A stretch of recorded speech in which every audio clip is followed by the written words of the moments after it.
Hello বন্ধুরা, তোমরা সকলে কেমন আছো? আমি কিন্তু ভালোই আছি। আজকে চলে এসেছি নতুন একটা ব্লগ নিয়ে। তো তোমরা পুরো ব্লগটি দেখতে থাকো। আর কেমন লাগবে অবশ্যই কমেন্ট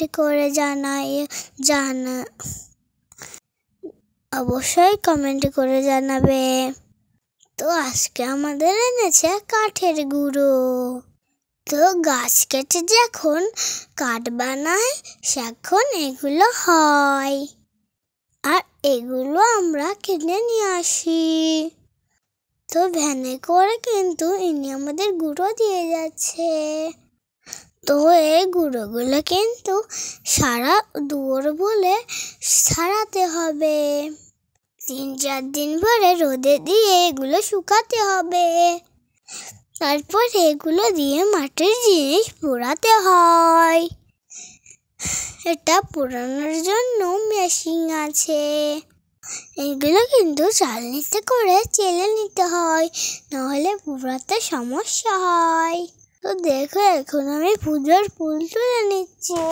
তুমি একা একা না, কিন্তু সাথে আমার দিদিও আছে। তো দেখো তো কি কি ফুল তুলছি।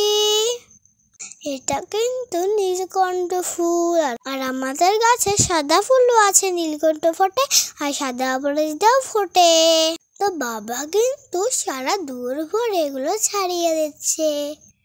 এগুলো কিন্তু পাতলা করে ছাড়াতে হয়, না কিন্তু পোড়াতে নাহলে শুকাতে সমস্যা হয়। তো দেখো এগুলোকে কিভাবে পাতলা করে ছাড়িয়ে দিচ্ছে। তো যে জিনিসটা দিয়ে ছাড়াচ্ছে সে জিনিসটাকে কিন্তু আমরা পাটসার বলি। তো পাটসার দিয়ে কিন্তু সব গুঁড়োগুলো ভালো করে ছাড়িয়ে দেওয়া যায়। তো দেখো, পুরো উঠোনে কিন্তু গুঁড়ো ছাড়ানো হয়ে গেছে। এবার শুধু অপেক্ষা রোদ আসার। রোদ আসলে বারবার রোদের ভিতর গিয়ে এগুলো শুকাতে হবে। বারবার করে নাচতে হবে, ঢ্যাং ঢ্যাং করে নাচতে হবে। তো দেখো, এবার কিন্তু আমি দাঁত ব্রাশ করে নিচ্ছি। তো কে কে তোমরা সকালবেলা উঠে দাঁত ব্রাশ করো অবশ্যই কমেন্টে জানাবে। তো বন্ধুরা, আমি এখন ব্রাশ করছি আর রান্না করে আমার খাবার হচ্ছে। জানাতে কিন্তু একদমই ভুলে যাবে না। দেখো, এটা কিন্তু অপরাজিতা ফুলের গাছ।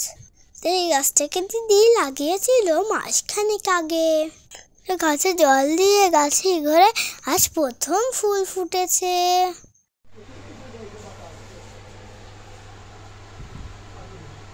হ্যালো বন্ধুরা, আমরা শেখাবো সব করে ফেনা ভাত আর ডিম ভাজা। তোমরা কে কে ডিম ভাজা আর ফেনা ভাত খাও অবশ্যই কমেন্টে জানাও।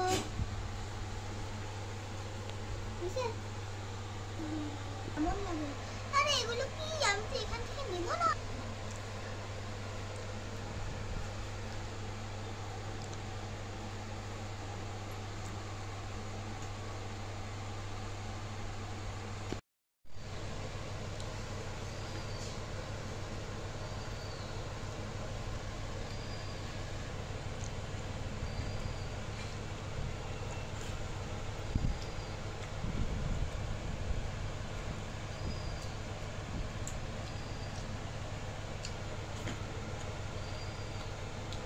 আমার কিন্তু খাওয়া হয়ে গেছে।